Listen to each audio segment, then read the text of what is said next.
The second issue, Mr. Speaker, is exactly what the Honorable Dr. Makali has said, that this is not a house of lamentations, Mr. Speaker. That this house will have to move to allay the fears of Kenyans by going out and giving great proposals that would see the stop of cancer not only through medicine, but also all other alternative means that are available, because when we limit ourselves to medicine, we lack the knowledge that the Africans may have had, or other alternative medicine models that would help Kenya address this cancer issue beyond just investing in health alone. Preventive measures, Mr. Speaker, nutritional issues, and all these other lifestyle matters that go beyond health. I thank you, Mr. Speaker. Yeah, MP for Garissa. Well, thank you, Honourable Speaker. I want to write on the same issue. There's a pattern that's building up in here. I can see a serious pattern. One is the dumping of the toxic Yes. waste in certain parts of the country, radioactive waste. The other one, I think, most likely has a lot to do with the kind of pesticides that we use in our cash crop areas, in where we have tea, coffee, miraa. So maybe you need to do a very powerful scientific research. Yeah, proceed. Honourable Speaker, the same issue was raised by the Honourable Member of Parliament from Wajir South on the dumping of radioactive materials in the northern part of this country. And the direction was given by the Speaker to one of the committees to start some investigations and visit the area, but that never happened and materialized. And I want to ask also the Honourable Member, the Chair of Health Committee, to consider there are 4 cancer centers, in the regional cancer centers in this country. One is in Garissa, one is in Mombasa, and another one in Nakuru. I can't remember the 4th one where it is. And another one is coming up in Kisii, I understand.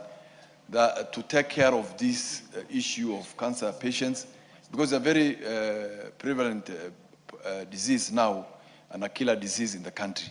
Now, these regional centers, Honourable Speaker, the problem that we have is that even the counties are not able to manage these facilities, because even the patients are not coming from exactly one county. They come from all the counties within that region.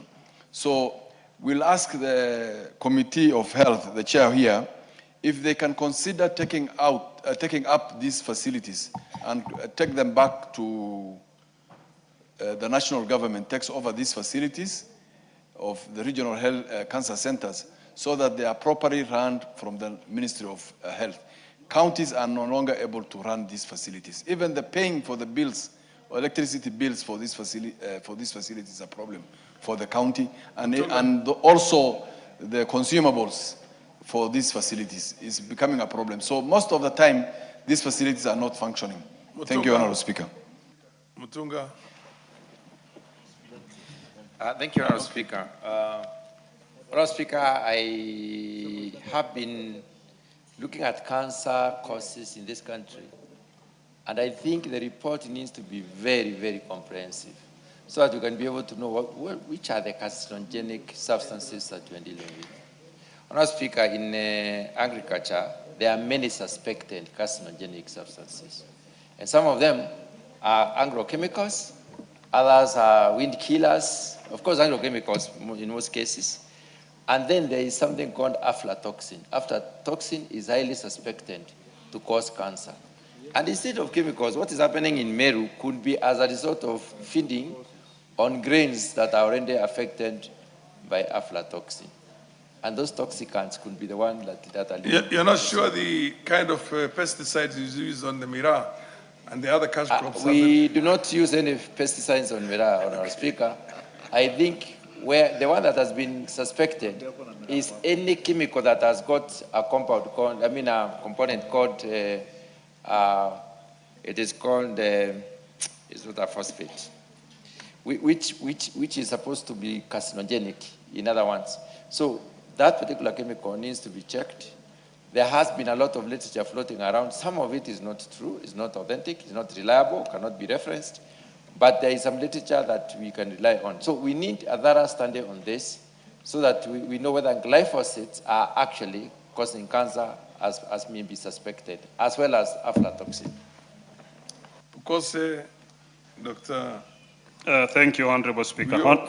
And then, Honorable Speaker, you know the members are just talking of cancer, but there are various types of cancers.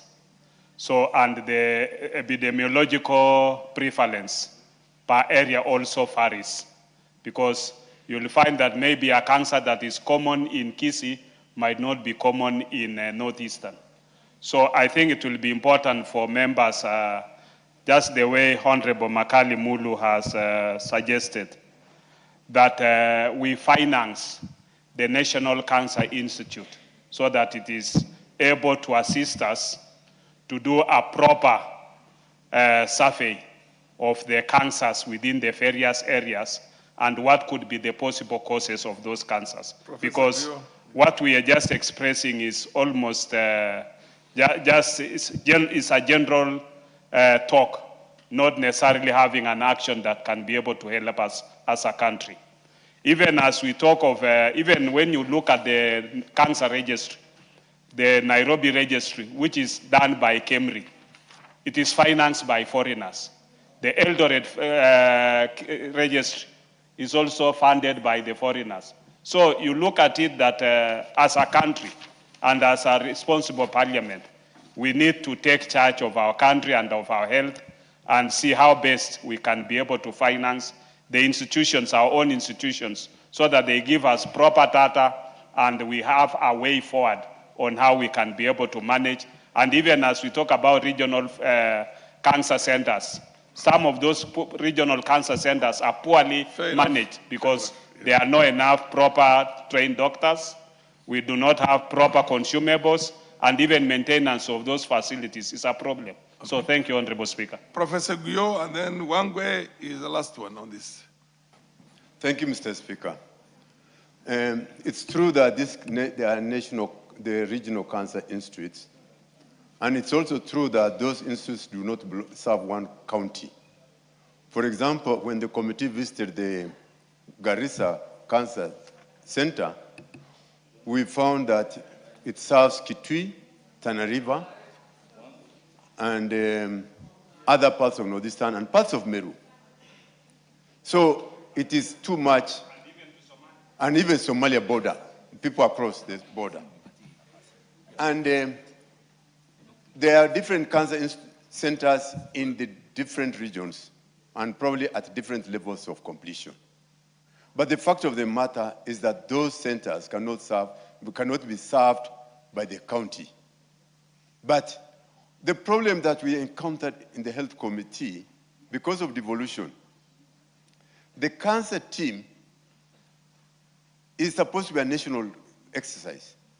But your counties are sticking to this regional center and do not want to release it to the national government. We want members to help the committee. Ask your governors to release that regional. It just happens to be in your county. It doesn't serve only you. Please lobby with your governors and tell them to release that to the national government. It will be much more beneficial to the region. As Dr. Pukosa said, you don't even have manpower to run it. But if it's done from the national, you'll have enough human personnel, you'll have enough drugs, you have everything, and those things will serve the country better. Fair enough, Professor, you've made your point. Thank you. Wangwe, take 1 minute only, and the Honorable, then Professor Nyikal will respond on this. Thank you, Honorable